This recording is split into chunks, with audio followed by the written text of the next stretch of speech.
Still some street signage there. It's all about the communication. Okay, well, it'll be interesting to learn about that. Welcome to the stage, Lucie, as well. Great to see you again. So I'll do a brief intro, but I'd like you to elaborate a little bit on your work before we dive straight in. So Lucie, you're the founder and executive director of Reclaim Finance, winner of the 2020 Goldman Environmental Prize, really the prize for activists to win. But even more importantly, you've campaigned the 3 largest French banks to divest from coal successfully. And you're driving a lot of important campaigns right now as well. But tell us a bit more about how are you involved in ending fossil fuels with your activism? Just a brief intro to you. Yes, thank you for the invitation. I'm very glad to be here. Reclaim Finance is not just about stopping finance to fossil fuels. It's also about how do we leverage financial institutions to support the transition. So we have one program which is really about how do we cut financial services to sectors that have no future in a 1.5 world. So that's about fossil fuels, starting with ending expansion, because we talk a lot about exiting fossil fuels. But as a start, there is no way to exit a sector to which we keep adding more and more oil, gas, and coal projects. So the priority for us is to make sure that there is no financial services to new projects or to companies that are still developing new projects. And as we will discuss, I'm sure, later, it's much more difficult to do that for the oil and gas sector than to do it for the coal sector. So at Reclaim, what we do is that we sit with financial institutions to really understand their different businesses in order to make sure that our recommendations are really tailored to each specificity for each business, and that at the same time they remain science-based.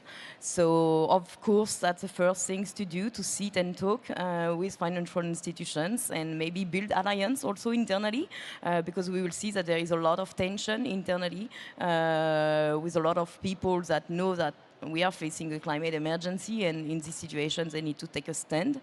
Either they take an action or they do not, and in that case they are part of the whole world. They are part of the problem.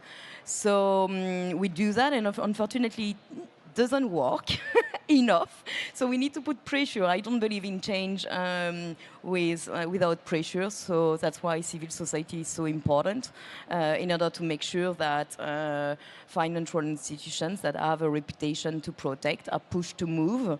And obviously, it's not only pressuring financial institutions as such, it's also about pressuring the regulatory bodies, the governments, to also make sure that financial institutions are pushed to move. So that's the first program, and what we do also at Reclaim is also how to make sure that the financial institutions support sectors that can transition. If we take the power sector, which use fossil fuels, NG can have a future tomorrow at the condition that they stop fossil gas and go to renewable energies.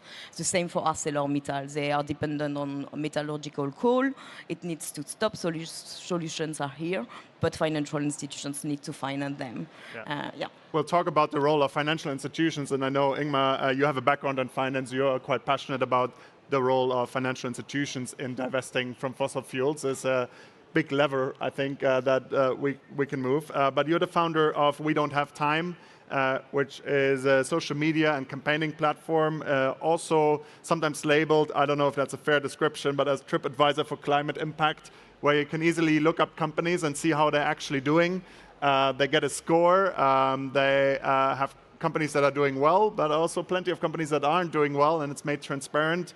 And actually, you just launched or about to launch a feature where we can actually see the investment into fossil fuels from companies. So very important contribution there. And last, but I'll leave the rest to you, you launched a Move the Money initiative, getting more leaders to make a commitment to divest from fossil fuels. So over to you to give us a bit more color to that and what you do if we don't have time. So thanks. You basically said everything I was planning to say. I can describe, We Don't Have Time, we are the world's largest media platform for climate action. So we want to amplify everything that's going on. So if your company or your political leader doing something great, you can send climate love to them, nudge them to do more of that. But if they do something bad, you can send a climate warning.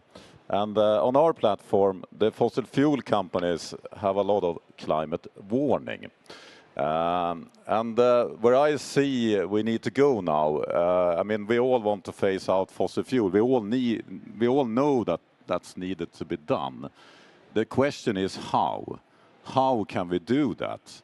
And that's a hard question. We need to do many things, but what I'm looking at is that I've been working 15 years in the finance industry, and I know one thing. I know when I hear bullshit, it's bullshit.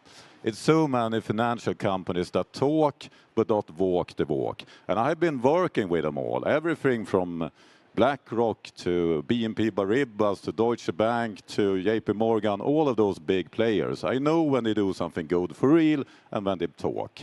And I don't want to call out names, but I could just mention something. We all about heard as ESG. And I think many of you here have heard about this letter from the CEO of BlackRock, the world's largest asset manager, where he may send a mail every year and say to the companies, you need to think about the climate. Do you know what BlackRock themselves are doing?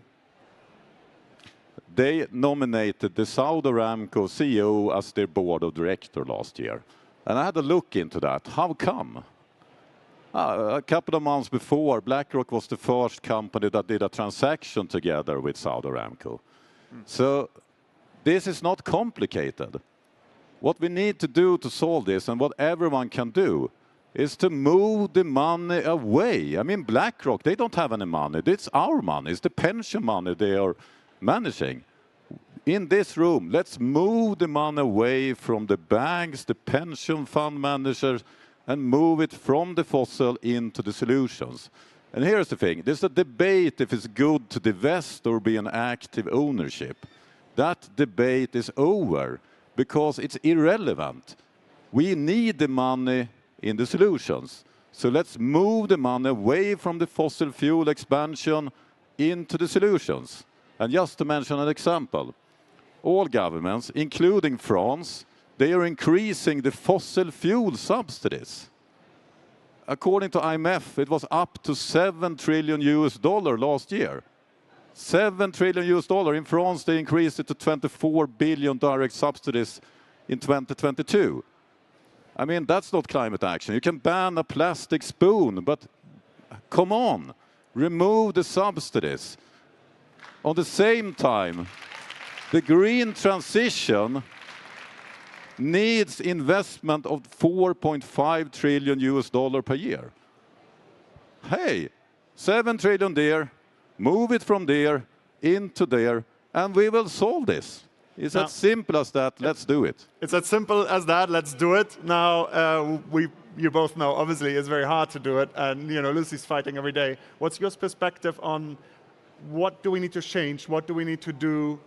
There's been activists like you that have been effective, but it's not enough, right? We need to do more. What is the actions we need to take to divest from fossil fuels? Many things. I will build first on what Ingmar was saying, considering BlackRock engagement. We all know now that engagement with oil and gas major is a waste of time. Engagement has failed. The most of what we got from engagement is transparency. And I love data. I love having more data coming from Total Energy, sure. But materially speaking, what we need is a reduction of greenhouse gas emissions. And transparency does not bring that. So what we need now is to have financial institutions really conditioning all financial services to the oil and gas major to one condition, that they stop developing new oil and gas fields or developing new LNG terminals. And I was yesterday at a forum called, not ChangeNOW, but Time to Change, and fortunately some of them are changing now. So I was attending a panel where a representative of a French investor called Ophi Asset Management announced a new approach about denying debt and engaging equity. What they are going to do is to stop buying new bonds from companies such as Total, such as BP, ExxonMobil, because they do not want to put money on the table of oil and gas expansion anymore. They don't want to be complicit of that. However, they also acknowledge the fact that these companies are not going to stop operating overnight, and that they will still have an impact on the people, on the planet, but also on their financial portfolio, on the portfolio of OFI Asset Management and on the portfolio of the clients of OFI Asset Management, which are insurers that are also at the front line of climate change. And so they want to oppose it. They don't want to leave. They will stay in, but they will vote against what we call strategic votes, so against the management, against the remuneration, and they will also vote against the dividends, because they consider that no more dividends should go to, or at least less, should go to the shareholders, and we need money for the planet for this transition. So I would say that's one thing. Denying debt is very important. A second thing, obviously, is that we all know the transition won't be possible without building the alternative. And we know it sounds like an argument from the other side, from the industry, to oppose the change and to justify putting more money on fossil fuels. Let's build the renewable first, and then we will stop fossil fuels. Actually, we need to do both at the same time. And we have banks, we have financial institutions who also like this argument about we need to tackle the demand first, we need to build renewable, but they're not doing it. They're not putting their money in these sectors. So what we are calling banks to do, including the French banks, are stop fossil fuel, sure, which they're not doing. Like France like to talk a lot, but we have in Europe the biggest financer of oil and gas expansion worldwide for European banks. And they also need to adopt targets to finance sustainable power in a way which is aligned with the 1.5 trajectory. So that's really important. And to do that, obviously, they will need the support from more regulation. And today we have this anti-ESG narrative which is growing and growing and growing. And we see a lot of financial institutions to say that they regret what's happening. But do they stand against it? No, they don't stand against it. No one is standing against it to say, guys, I am not going to buy this growing of conservatism and opposition to climate change. I remain committed. We are not seeing what we saw in 2017. In 2017, around the elections of Trump, the business said, we are still in. We are not saying that today, but we need that. And to do that, we also need to get, obviously, like new regulation, and the state in particular can help also increasing the cost of capital for fossil fuels.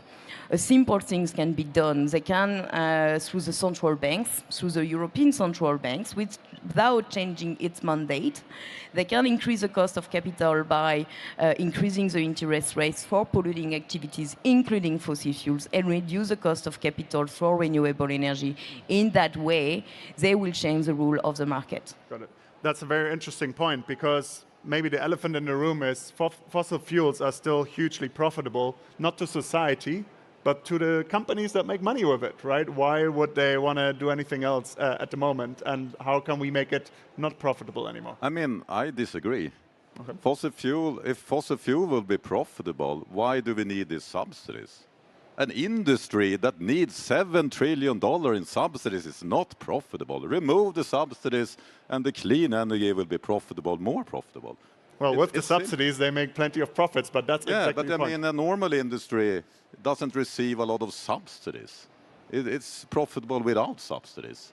So fossil fuel industry is a losing industry. Stop subsidizing it. Lucie, anything on that? Disagreement? Of course, we need to stop putting money on the table. Definitely, yes.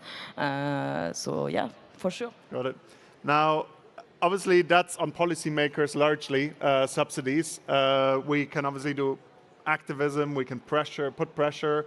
But let's talk about what the people here in the room can do as business leaders, as individuals, as we wait for regulators to take action.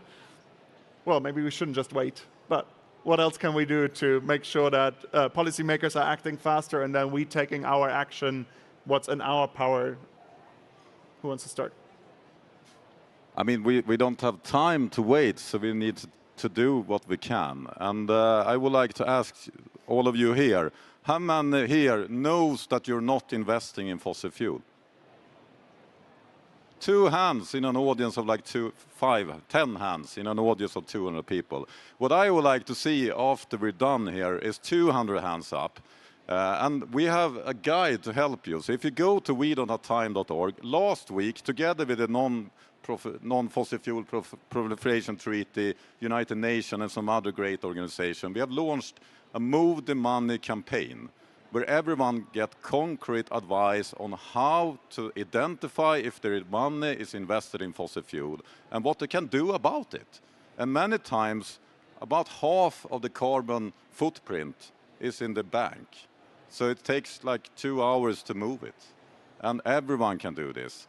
So my mission with Move the Money is to create a Tesla where we're going to actively work with the green banks, the green pension funds, etc.